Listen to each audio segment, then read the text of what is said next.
उस सेवक को आशीष देने से आशीष होगा, वो सेवक ठंडी सांस लेने से आपके लिए लाभ की बात नहीं है। क्योंकि सेवक कौन है? तो पढ़िएगा इब्रानियों 5 का और 3रा वचन से पढ़िएगा, इब्रानियों 5 का 3रा वचन से।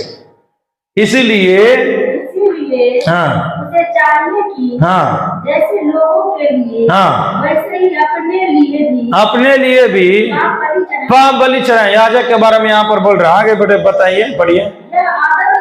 5 का 4 में लिखा है, ये आदर का पद कोई अपने आप से नहीं ले सकता है, जब तक कि हारून के समान परमेश्वर की ओर से ठहराया ना जाए। सब लोग मेरे पीछे बोलिएगा, ये पद सेवक का पद, जोर से बोलिए, पास्टर जी का पद, सेवक का पद कोई अपने आप से नहीं ले सकता है, ये परमेश्वर के ओर से जब तक ठहराया ना जाए तब तक नहीं मिलता है।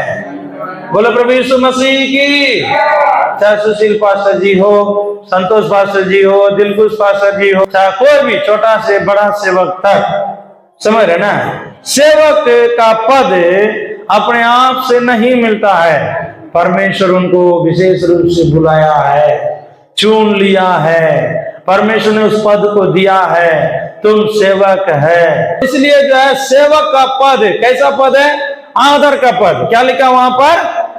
आदर का पद है, साधारण पद नहीं है। तो डीएम के लिए एक आदर है, एसपी के लिए एक आदर है, मंत्री के लिए एक आदर है, वैसे ही सेवक के लिए भी एक आदर है। सेवक का आदर का पद परमेश्वर की ओर से जब तक नहीं मिलता है, कोई अपने आप से नहीं ले सकता। अगर उसको आप लोग क्या करना है? और सेवक लोगों को आदर करना है, सेवक लोगों को प्रेम करना है, सेवक लोगों के लिए प्रार्थना करना है। हम भी अपने सेवक को जो है, मेरे पास्टर जी को आदर करते हैं, प्रेम करते हैं, उसके बात मानते हैं। सुंदर भैया को आदर करते हैं। अभी आए तो जो प्रचार करने के लिए सुरेंद्र सर हो, चाहे जहांगीर भैया हो, उन लोगों को क्या करते थे? स्पेशल उनको घर में ले जाते थे, चाय वहां पिलाते थे। उनको पास्टर जी आप लेटना है या लेटिए, थोड़ा देर आराम कीजिए, थोड़ा प्रार्थना कीजिए। लाइट नहीं है, लाइट लगा देते हैं, पंखा नहीं है, पंखा लगाते हैं, पूछते हैं पंखा लगाएं पास्टर जी। आदर करना, सेवक को आदर का पद है। जितना सेवक को आप आदर करेंगे, आपको परमेश्वर भी क्या करेगा? आदर करेगा। हर ये पद अपने आप से नहीं मिला है। कई लोग इसको समझ नहीं पाते हैं। अरे अपने आप बड़ा बनना चाहता है, नहीं, अपने आप से ये बड़ा बनने के लिए नहीं है, किसी से नहीं होगा। परमेश्वर जो है किसी को भी ऊंचा करने वाला है। आरोन को बोला, आप आशीर्वाद दीजिए तो मैं भी आशीष करूंगा। हमको क्या बोला? जो तुमको आशीष करेगा उसको मैं आशीष करूंगा, जो तुमको श्रापित करेगा उसको मैं श्राप दूंगा। पढ़िएगा वो वचन भी 12वां अध्याय, उत्पत्ति 12 अध्याय का। देखिए अब्राहम को भी परमेश्वर पहला सेवक के रूप में चुन लिया, पहला मिशनरी के रूप में चुन लिया। वहां 12वां अध्याय को निकाल लीजिएगा, उसका 3रा वचन से हम लोग पढ़ेंगे। 3रा वचन है, जो तुझे आशीर्वाद दे उन्हें मैं भी आशीष दूंगा, जो तुझे कोसे उसे मैं श्राप दूंगा, और भूमंडल के सारे कुल तेरे द्वारा आशीष पाएंगे। देखिए एक मसीहों के लिए भी, एक सेवक के लिए भी आज जो है ये आशीष है ना। तो अब्राहम को बोला, वो मेरा दास है, वो मेरा भक्त है, वो मेरा सेवक है। उसको पत्नी पहले लौटाइए, नहीं तो सबको मैं क्या कर दूंगा? मार दूंगा। कई लोग मर भी गया था, कई लोग मर भी गया था। कौन? अबीमेलेक राजा। अबीमेलेक राजा के विरुद्ध में, तो अबीमेलेक राजा अब्राहम के विरुद्ध में अबीमेलेक राजा उठा, उसका पत्नी को उठा करके लेके गया, तो क्या हो गया? सूल का बीमारी आ गया। सबको कौन सा बीमारी आ गया? सूल का रोग लग गया। सब लोगों को एकदम जो है पेट में दर्द हो रहा है, मर रहा है, खत्म हो रहा है। तब आखिरी में उन लोगों को सपना में डराया परमेश्वर ने, जल्दी उसका पत्नी पहुंचाओ, वो मेरा भक्त है, मेरा दास है। गिनती के पुस्तक 11वां अध्याय और पहला वचन से पढ़िएगा। हाँ, फिर वे लोग जो है, मतलब कौन लोग? विश्वासी लोग। पुराना नियम के अनुसार कौन है वो लोग? इस्राएली लोग। नए नियम के अनुसार वो लोग कौन है? विश्वासी लोग। विश्वासी लोग जो उनका पास्टर थे, सेवक थे, मूसा के विरुद्ध में क्या करने लगे? बुरबुराने लगे और यहोवा को सुनते बुरा कहने लगे। और यहोवा को सुनते, परमेश्वर क्या है? हम लोग गुप्त में भी बोलेंगे, वो भी सुन लेता है। तो वहां परमेश्वर के आवाज उसको मालूम हो गया, वो लोग क्या कर रहे हैं कि बुरबुराने लगे, यहोवा को सुनते। अतः यहोवा ने सुना और उसका कोप भड़क उठा और यहोवा की आग उनके मध्य में जल उठी और छावनी के एक किनारे से भस्म करने लगी। तब लोग मूसा के पास आकर के चिल्लाने लगे और मूसा ने यहोवा से प्रार्थना की। आग बुझ गई। उस स्थान का नाम तबेरा पड़ा। यहोवा की आग उनमें जल उठी थी। हालेलुया, जोर से कहें हालेलुया। यहाँ पर देखिए इस्राएली लोगों को और मिस्र देश से लाने वाला कौन है? मूसा है। और उनका पास्टर जी कौन है? मोजेस है। वही उनका अगुवा है, वही उन लोगों को मिस्र देश से ला रहे थे। लेकिन रास्ता में क्या करने लगे? सब इस्राएली लोग बुरबुराने लगे, आपको ये नहीं मिल रहा है, वो नहीं मिल रहा है, इससे है, वैसे है। खुला उनको सामने नहीं बोला, उनके सामने नहीं बोला, पास्टर के सामने बोलने की हिम्मत नहीं है। लेकिन क्या करने लगा? वो बुरबुराने लगा आपस में। हाँ, अरे क्या वही पास्टर रहेगा, उन्हीं से परमेश्वर बात करेगा, मूसा से ही बातचीत करेगा, मूसा क्यों हमको चलाएगा, हम उसका बात को नहीं मानेंगे। उन लोग विरोध करने लगा। तो क्या हो गया? वहां पर परमेश्वर ने सुना उस बात को, आग जल उठी। परमेश्वर का जब आग गिरने लगा तो कई लोग मरते गए, भस्म हो गए। देखिए यहाँ पर लिखा है उसका अगला अध्याय में, 12वां अध्याय, गिनती का पुस्तक 12वां अध्याय, उसका पहला वचन से पढ़िएगा। वहां पर मूसा ने ये कुशी स्त्री से विवाह किया है, इसलिए जो है मरियम हारून उसकी विवाहित कुशी स्त्री के कारण उसकी निंदा करने लगी। हाँ, देखिए क्या बोल रहा, क्या मूसा के साथ ही परमेश्वर बातचीत करेगा? किया है क्या? उसने हमसे भी बातें नहीं किया है। ये बात कौन सुन लिया है? यहोवा। देखिए हमारा परमेश्वर जो है जीवित परमेश्वर है, वो सुनने वाला है। वो लोग आपस में बोलने लगा, हारून उसका बहन दोनों क्या बोलने लगी और बोला कि देखिए ये कुशी का स्त्री से विवाह क्यों किया, वो तो इस्राएलियों में से नहीं है। तो इसलिए वो क्या करने लगा? उसी कुशी स्त्री के कारण कुरकुराने लगा। कुशी स्त्री कौन है? मूसा का पत्नी के कारण, और मूसा को भी जो है विरोध करने लगा और जो है मूसा को भी गलत बोलने लगा।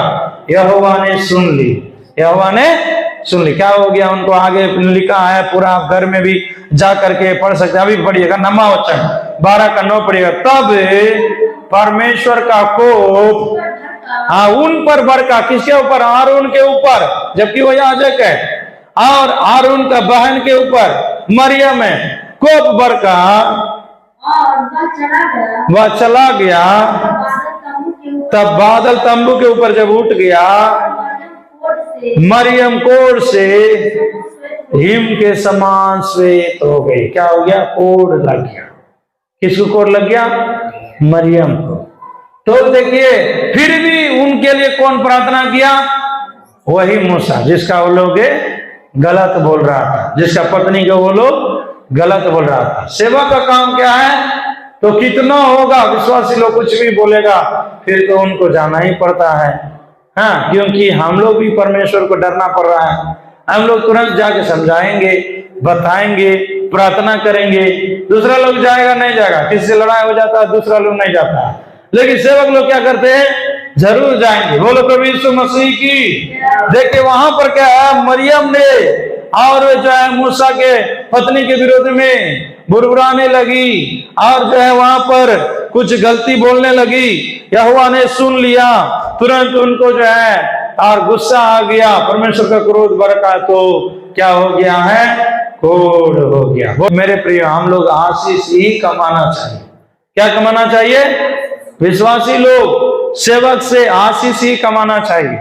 और जो है यदि विश्वासी सेवक लोग ठंडी सांस से यदि आपको चलाएंगे तो आपके लिए लाभ की बात नहीं है। देखिए तो क्या है, सेवक से राय विचार नहीं लेते हैं, कई काम कर देते हैं, दुख आने के बाद, जब समस्या आने के बाद फिर बोलते हैं, समस्या आने के बाद बोलते हैं क्या करेंगे भैया, ऐसे हो रहा वैसे हो रहा, दिक्कत हो रहा है। हाँ, तो कुछ भी हमको आशीष नहीं है, तो हम बाद में बोलते हैं। देखिए उस समय में आप घर बना रहे थे, उसी समय में आप बोलना चाहिए, आपको बुलाना चाहिए, प्रार्थना करवाना चाहिए। आप तो छिपके से क्या कर दिए, तो कर दिए। अभी क्या बोल रहे हैं, और घर बनाने से आशीष नहीं है, लड़ाई है, झगड़ा है, ऐसे कई लोग बोलते हैं हमको। एक दुकान खोल दिया, किसी की शादी करवा दिया, कोई काम, सेवक किस लिए रखा गया, तो सेवक को आदर का पद है। कोई काम करने से पहले उनको जानकारी देना है, वो प्रार्थना करेंगे, वो जो आपके लिए विचार देंगे, आपके लिए सलाह देंगे। इसलिए हर काम में हम लोग क्या करना है, और सलाह लेना जरूरी है। इसलिए और उनको बोला, आप आशीष देने से मैं भी आशीष करूंगा, तो मैं भी आशीष करूंगा। अब्राहम को बोला, यदि जो आपको श्राप देगा वो खुद उनके वो भी मैं श्राप दूंगा। हालेलुया। तो इसलिए जो है बहुत डर के साथ चलना चाहिए। इस्राएली लोग नहीं समझ पाया, जब मूसा के द्वारा लाठी सांप बन सकता है, मूसा के द्वारा जो है सूल का बीमारी आ सकता है, डील आ सकता है, कार जो वहां पर बैंग आ सकता है, मूसा के द्वारा पहलोटा मर सकता है, मूसा के द्वारा मरा हुआ आदमी जिंदा हो सकता है, लेकिन मूसा को उन लोगों ने क्या एक समय आया तो आदर नहीं किया। सब लोग नहीं, कुछ लोग, कुछ लोगों ने अनादर किया और उनके साथ लड़ाई किया, वाद विवाद किया, तो उनके ऊपर में परमेश्वर क्या होने लगा, क्रोधित होने लगा और कई लोग जो रास्ता में मर गए। सेवक को परमेश्वर विशेष रूप से चुन लिया, किस लिए, उसका काम करने के लिए, प्रार्थना करना, वचन सुनाना, लोगों को सुधारना, लोगों को प्रभु में लाना। वो काम छोड़ करके यदि सेवक दूसरे काम करेंगे तो क्या हो जाएगा, उसके लिए वो हानि है, उसके लिए वो क्या है, हानि है। यदि सेवकाई के लिए कोई बुलाया गया सेवक का रूप में, तो वो काम छोड़ करके वो दूसरा काम करेगा, उसके लिए वो लाभदायक नहीं है। हम जरूर जा करके दूसरा काम कर सकते हैं, हमको ड्राइविंग आता है, चेन्नई में जा करके हम जो गाड़ी चलाएंगे कम से कम 30-40 हजार मेरा कमाई होगा, लेकिन परमेश्वर ने वो काम करने के लिए हमको अनुमति नहीं दिया। तो हम जो है अंग्रेजी जानते हैं, जाकर के कोई स्कूल में पढ़ाने से 15-20 हजार देगा, ट्यूशन पढ़ाने से उसमें भी 15-20 हजार देगा, लेकिन जो है परमेश्वर वो काम करने के लिए हमको अनुमति नहीं दिया। क्यों? बोला कि तुम मेरा याजक है, तुम मेरा सेवक है, तुम मेरा ही काम करना। ये आदर का पद अपने आप से नहीं आया है, इसलिए जो है हम लोग सेवक लोगों को आदर करेंगे। अच्छा, सुंदर भैया हो और संतोष पास्टर जी हो या और भी कोई भी मान चले सेवक लोग हो, उनको आदर करना जरूरी है, उनका बात मानना जरूरी है, सेवक लोगों से सलाह लेना जरूरी है, तो उनकी जो है सलाह लेकर प्रार्थना के साथ काम करना जरूरी है। हमेशा ऐसा ही मदद करने पाए। जो मूसा भी जब अपने घर में रहते थे, मतलब सेवकाई में रहते थे, उस समय में उनके बारे में भी बोल रहा है कि वो एकदम विश्वास योग्य आदमी है। इब्रानियों का पत्री 3 अध्याय हम पढ़ते हैं आपके लिए तेजी से, 3 अध्याय 1 वचन से। इसलिए हे पवित्र भाइयों, तुम जो स्वर्गीय बुलाहट में भागी हो और उस प्रेरित और महायाजक यीशु पर जिसे हम अंगीकार करते हैं ध्यान करो, वह अपने नियुक्त करने वाले नियुक्त करने वालों के लिए विश्वास योग्यता, जैसा मूसा भी परमेश्वर के सारे घर में था। मूसा भी परमेश्वर के घर में विश्वास योग्य था। यीशु मसीह भी विश्वास योग्य रहा, और सेवक भी जो विश्वास योग्य रहना जरूरी है।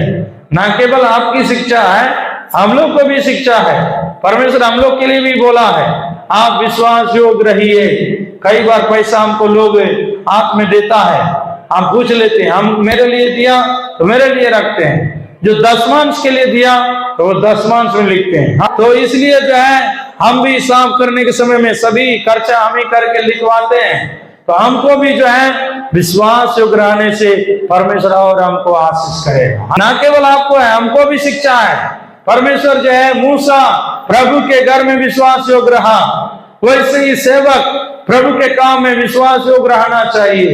लिखा है यहाँ पर, और आगे पढ़ेंगे 7वां वचन से, जैसे पवित्र आत्मा कहता है, यदि आज तुम उसका शब्द सुनो तो अपने मन को कठोर ना करो, जैसे क्रोध दिलाने के समय परीक्षा के दिन जंगल में किया था, जहाँ तुम्हारे बाप दादाओं ने मुझे जांच कर परखा, 40 वर्ष तक मेरे काम को देखे थे, परंतु इस कारण मैं उस समय के लोगों से क्रोधित रहा और कहा, इनके मन सदा भटकते रहते हैं, उन्होंने मेरी मेरे मार्गों को नहीं पहचाना। इस्राएली लोगों में क्या है, कई लोग मन के कठोर थे, कई लोग मन के कठोर थे, मूसा के साथ लड़ाई करते रहते थे, वाद विवाद करते रहते थे, आज्ञा नहीं मानते थे। तो क्या हो गया उन लोगों को? परमेश्वर जंगल में मारते हुए ढेर कर दिया। वचन में लिखा जाए, जंगल में मूसा के दिनों में कई लोगों को परमेश्वर ने मार दिया। परमेश्वर ने कई लोगों को मार दिया। क्यों मार दिया? उन लोग आज्ञा नहीं मानते। इन दिनों में क्या है? अनुग्रह के दिन है। अभी का दिन क्या है? अनुग्रह का दिन है। इसलिए परमेश्वर जल्दी जल्दी नहीं मारता है। परमेश्वर क्या है? दया करता है, परमेश्वर क्षमा करता है, परमेश्वर मौका देता है। एक बार नहीं, 10-10 बार मौका देता है, लेकिन नहीं सुधरते हैं। अभी के दिनों में भी क्या हो जाएगा? दंड आ जाएगा। हर प्रभु भोज के बाद में लिखा हुआ ना, यदि हम पाप करते हुए प्रभु भोज लेंगे हमारे लिए हानि है। हाँ, हम जो है आज्ञा नहीं मानते हैं, प्रार्थना में नहीं आते हैं, प्रभु का नियम कानून को नहीं मानते हैं, सेवक को अनादर करते हैं, और तो क्या हो जाएगा? हमारे लिए वो घटा बन जाएगा, बीमार पड़ जाएंगे, कमजोर हो जाएंगे, मर भी जाएंगे, फायदा नहीं है। मसीह में आने के बाद आप और हम उसका विधि नियम को एकदम सही ढंग से मानने से हमारे लिए फायदा है। क्या है? जो सेवक आपको आशीष देते हैं, वो सेवक के आशीष के अनुसार आपको आशीष ठहरेगा। वो जो है ठंडी सांस के साथ करेंगे, आपके लिए लाभ की बातें नहीं। आइए घुटना टेकेंगे, आंख बंद करेंगे, हम लोग प्रार्थना करेंगे। सभी लोग घुटना टेक करके आंख बंद करेंगे और प्रार्थना करेंगे। हाल